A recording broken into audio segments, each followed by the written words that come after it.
So I got this great big used mirror I want to put up on the wall, but it has the mirror adhesive on it, and I don't want to put it back on the wall with adhesive.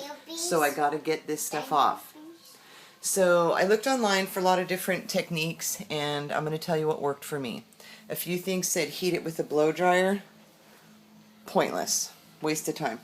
A few other things said only use plastic tools. Plastic by itself. Waste of time.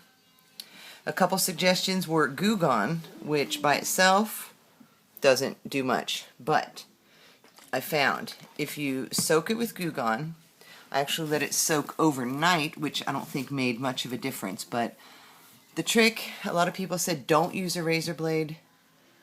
You've got to use a razor blade, but you've got to use it very slowly, very flush to the surface so you don't scratch the mirror.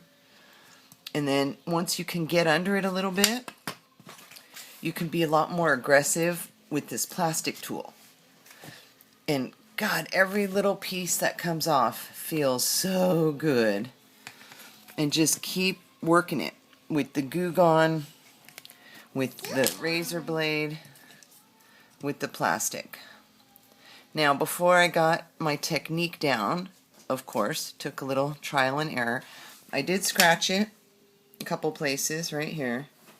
And I haven't flipped the mirror over yet to see how bad it is, but I made sure it was at the bottom so it won't affect the visual of the mirror too much. But slow and steady is the ticket with this. I mean, gosh, I'm glad I was able to talk the guy down in price, because I knew it would take an hours, let's say, to get all this stuff off, and time is money. So like my dad always said, you gotta have the right tools for the job.